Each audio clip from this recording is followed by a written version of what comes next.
It puts you in your power place. See, if you know what your life work is, I encourage you to start working on it. If you can't do it all at one time, do just a little bit of it. And if you don't know what it is that you showed up to do, if you don't know why you're here, I encourage you to find out what your purpose is here. What is the meaning of your life? What will be different? Have you ever asked yourself that question?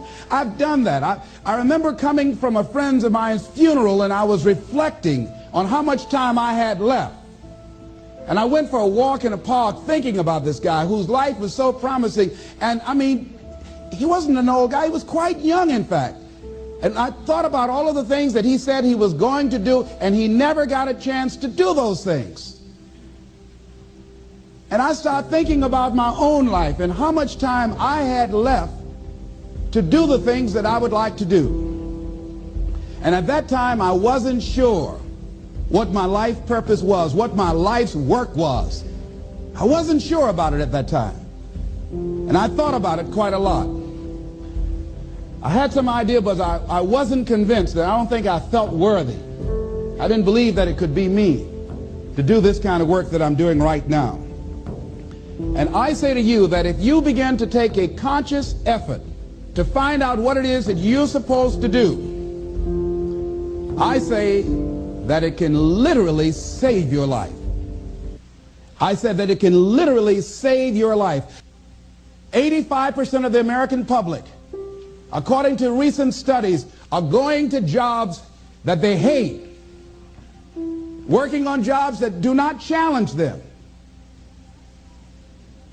They get sick thinking about going. Because, see, when you go to a job and you already know how far you can go, you can already see that proverbial glass ceiling. See, when you're going someplace and you already know how much you're going to make, you already know how far you can go, you're in a dead-end position. It erodes your self-esteem. It lowers your sense of yourself. It creates an inner turmoil. It creates an emptiness in you. So I say that your life is worth finding what it is that you're supposed to do. And I'm not saying quit your job. I'm saying find it and do just a little bit of it. Just start working at it just a little bit, but do find out what your work is and hold on to it, and don't let your dream go. Don't let it go. See, and here's something else I want you to begin to look at. Why is it that most people don't pursue their dreams or don't do better than what they're doing if they're capable of doing it? I think that many of us don't go the next step because we don't know what to do yet. And I say that the reason that we don't even explore the possibility of what to do is because subconsciously we don't believe that it can happen for us, and we don't believe that we deserve it. So here's what I'm suggesting. How much time do you spend working on you? How much time do you spend every day working on your dream? In the last 90 days, how many books have you read? In the last year, what new skill or knowledge have you acquired? What kind of investment have you made in you? So I'm saying that as you begin to look at where you want to go, if you want to make it today, and things are changing so fast you have to literally run to stand still, I'm saying that you've got to make some conscious effort to begin to work to develop you. Here's something else. Most people are not living their dreams because of fear, ladies and gentlemen. Fear, limited vision, and lack of self-esteem is what keep most people doing things they don't want to do. The same reason that people stay in relationships where they're abused or they're unhappy or it's unfulfilling. They can't see themselves beyond that relationship. They can't see themselves enjoying life without that person. They think that this is all that they can do. The same reason that people get stuck at a certain level in life. They can't see things being better for them. And they think that this is it and this is all they deserve. This is all they've ever seen. It's been passed on to them. And they think that this is it for them. Oh no. I was looking what Dr. Blanton Smiley Blanton, who was a colleague of Dr. Norman Vincent Peale. What he said about fear, he said, fear is the most subtle and destructive of all human diseases. Ladies and gentlemen, fear kills dreams. Fear kills hope. Fear put people in the hospital. Fear can age you. Fear, ladies and gentlemen, can hold you back from doing something that you know within yourself that you're capable of doing, but it will paralyze you. And it seemed like you're in a hypnotic spell. And I ask you a question, what is the benefit? What's the benefit of allowing fear to hold you back? What's the benefit of giving up on yourself, of not stepping out on life and taking life on? What is the benefit for you? What's the plus in that? It's one of the things I had to ask myself. So I didn't want to make any mistakes. I wanted everybody to like me. I wanted to be perfect the first time I did something. It's not going to happen. You're going to make some mistakes. You're going to hurt some folks' feelings. You're going to create some enemies whenever you decide that you want to begin to take life on. You've got to ask yourself, how long am I going to allow this to hold me back? I like what Zig Ziglar says. He said, fear is false evidence appearing real. That is an illusion that we create in our mind. It is a state of mind that can be changed. So let's look at how we can begin to take some steps to restructure that fear, to begin to expand our visions of ourselves, to begin to increase our self-esteem. Webster said that self-esteem means confidence and satisfaction in oneself. Look at your life right now. Whatever you've done up to this point in time, your life is working. Whatever you have produced, it came out of you as a result of the kind of person that you have become. It's a result of your choices. It's a result of your consciousness. Now you have to ask yourself, are you satisfied with what you have produced? Is this what you want? Would you like for things to be better than this? Do you believe that you deserve better than this? Or are you content? This is it. You don't have to do anything else. That you've already resigned yourself in life and say, well, I'm happy. I'm not starving like the people in Calcutta. Are you allowing yourself to get off the hook like that? Or do you believe somewhere in the back of your mind or in your heart that there's some other great work for you to do? There's something else that life has for you. And that's why you're here. How do we handle this fear factor? How do we increase our self-esteem? You have to begin to fortify yourself. How do we do that? I believe that you have to begin to consciously monitor your inner conversation and start talking to yourself. Start building yourself up. Sometimes the only good things you will hear about you are the things that you say to you. So I'm saying learn to be your own booster. Start building yourself up. Start encouraging yourself. Start saying, I can do this. I can make this happen. When I started thinking about becoming a speaker, I said, yes, I can do this.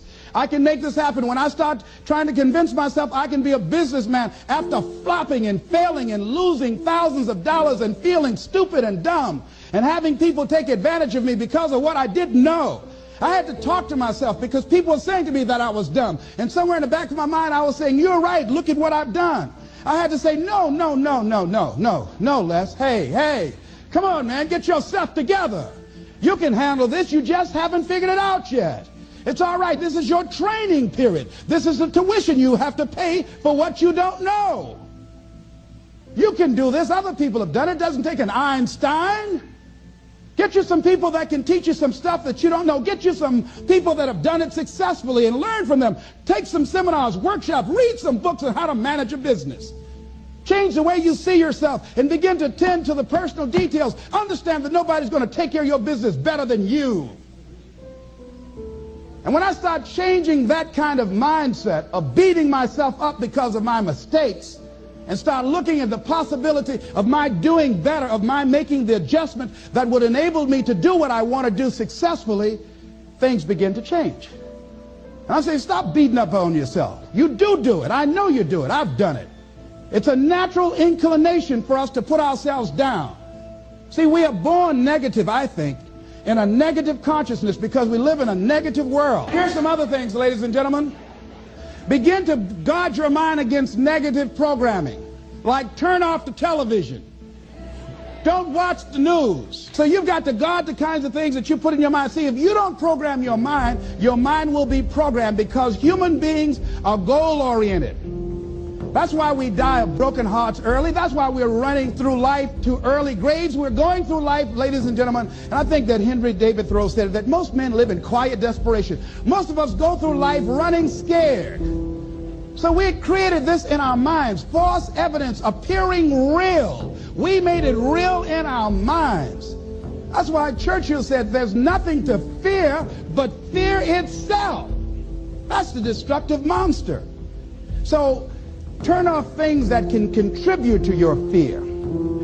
Turn a deaf ear to people that all they can do is talk about how negative things are, because they have bought into the consciousness of the world. Start attending workshops, seminars, listening to tapes on a daily basis to begin to recondition your mind, to retrain your thinking. Faith comes by what? Hearing and hearing and hearing. Listen to things that can empower you, that can enable you to create a new reality for yourself, in a new life for yourself.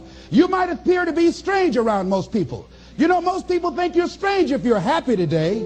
See, these people have not found their purpose in life. That's why they're grumpy. That's why they're miserable. That's why they're so negative. They're hurting and they want to hurt other people. So start practicing using programs for your mind. Seminars, books, workshops. Keep a journal. Record your thoughts. What's happening with you?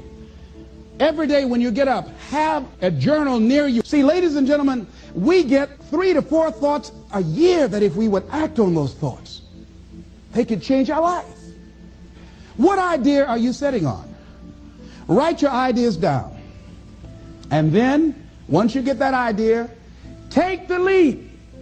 Take the leap. See, it's out here in the universe. If you don't take the plunge, I guarantee you, somebody else will.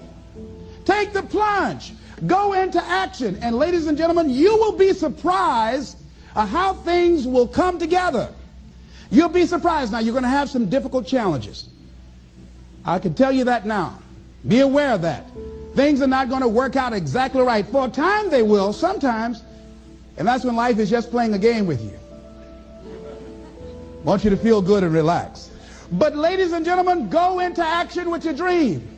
And don't avoid where the fights are. Get in the midst of the fight.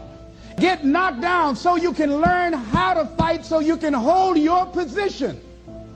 See, most people don't get out in the arena of life because they don't want to fight. Most people don't get out there because they don't want to get knocked down. They don't want to be dropped to their knees. But see, you're going to be dropped whether you're on the field or whether or not you're sitting on the sidelines. You're going to be dropped. So at least get dropped for something. See, that's how most people are.